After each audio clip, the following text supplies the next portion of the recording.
Welcome to mister nobody சிவி அண்ணன் பார்க்க ஒரு மூவி வந்து எமானுவல் 2 1975 ரிலீஸ் ஆன ஒரு soft core erotic drama movie. இந்த படத்தோட ரிவ்யூ போதும் நம்ம சேனலை இன்னும் சப்ஸ்கிரைப் பண்ணால் பார்த்தீங்கன்னா சப்ஸ்கிரைப் பண்ணுங்க. That helps my lot please. உங்களுக்கு நிறைய மூவி ரிவ்யூஸோட அப்டேட்ஸ் வந்துகிட்டே இருக்கும். And this video sponsored by learn new skill technologies. இவங்க ஐடி ரிலேட்டட் ஸ்கில்ஸை கோர்ஸாக உங்களுக்கு மோஸ்ட் அஃபோர்டபுள் ப்ரைஸில் பண்ணி தராங்க. Full stack development, python, java, அது மட்டும் இல்லாமல் மெயினாக அட்வான்ஸ் ஆர்டர்களும் சொல்லி தராங்க. உங்களுக்கு சர்டிஃபிகேட் ப்ரொவைட் பண்ணுறது இல்லாமல் உங்களோட ஜாப் பிளேஸ்மெண்ட்கான 100% அசிஸ்டன்ஸும் பண்ணுறாங்க. ஃபார் மோர் டீட்டெயில்ஸ் ஸ்க்ரீனில் தெரிய நம்பரை கான்டாக்ட் பண்ணுங்கள். அண்ட் படத்தோட கதைக்கு போகிறதுக்கு முன்னாடி இந்த சாஃப்ட் கோர் எராட்டிக் என்ன அப்படின்னு பார்த்தீங்கன்னா கமர்ஷியல் மூவி இருந்தாலும் ஹார்ட் கோரான பாண்ட் இல்லாமல் உங்களுக்கு ஓரளவுக்கான பாயிண்ட்ஸ் இன்காம்ஸு பட் ஹார்ட் கோராக தான் இருக்கும். முக்கியமான விஷயங்கள் அதெல்லாம் வந்து காட்டாமல் இருக்கிறத மட்டும் காட்டி வந்து அவங்க ஒரு படத்தை காமிச்சிருப்பாங்க. ஸோ அதுதான் வந்து சாஃப்ட் கோர் எராட்டிக், ஓகேங்களா. அண்ட் இந்த படத்தில் கதையில் வந்து முக்கியமான கேரக்டரை வந்து ஒரு 2 கேரக்டர் தான்.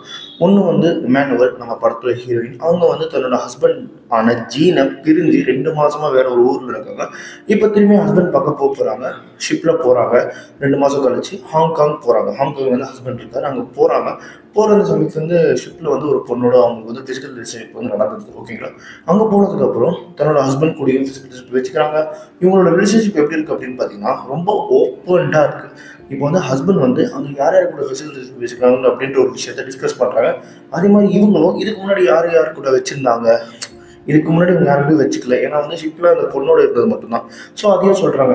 இப்படி ரொம்ப ஓப்பனாக இவங்க யார் யார் கூட ஃபிசிக்கலாக இருந்தாங்கன்றத சொல்லி அது நல்லா இருந்துச்சா இல்லையான்றது அதையும் சொல்லி தென் இவங்க 2 பேருமே ஹஸ்பண்ட் ஒய்ஃப் 2 பேருமே வந்து ஃபிசிக்கலாக இருக்கிறாங்க.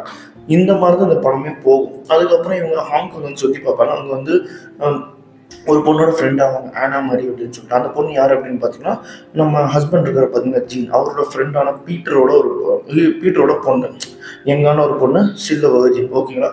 அந்த பொண்ணோட சேர்ந்து ஹாங்காங் சுற்றுற சமயத்தில் இவங்க வந்து எப்படி செக்ஷுவலாக வந்து எக்ஸ்ப்ளோர் பண்ணுறாங்க அப்படின்றது இந்த படத்தோட கதையே.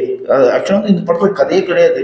நீங்கள் பார்த்தீங்கன்னா இவங்க அங்கே போவாங்க, இங்கே போவாங்க, ஒரு கேரக்டர் மீட் பண்ணுவாங்க, அந்த கேரக்டரோட வந்து ஃபிசிக்கலாக இருப்பாங்க. அதுக்கப்புறம் இன்னொரு இடத்துக்கு போவாங்க, அங்கே ஒரு ஃபிசிக்கலாக இருப்பாங்க. அதுக்கப்புறம் திரும்பி வீட்டுக்கு வருவாங்க, ஹஸ்பண்ட் கூட ஃபிசிக்கலாக இருப்பாங்க, பேசுவாங்க.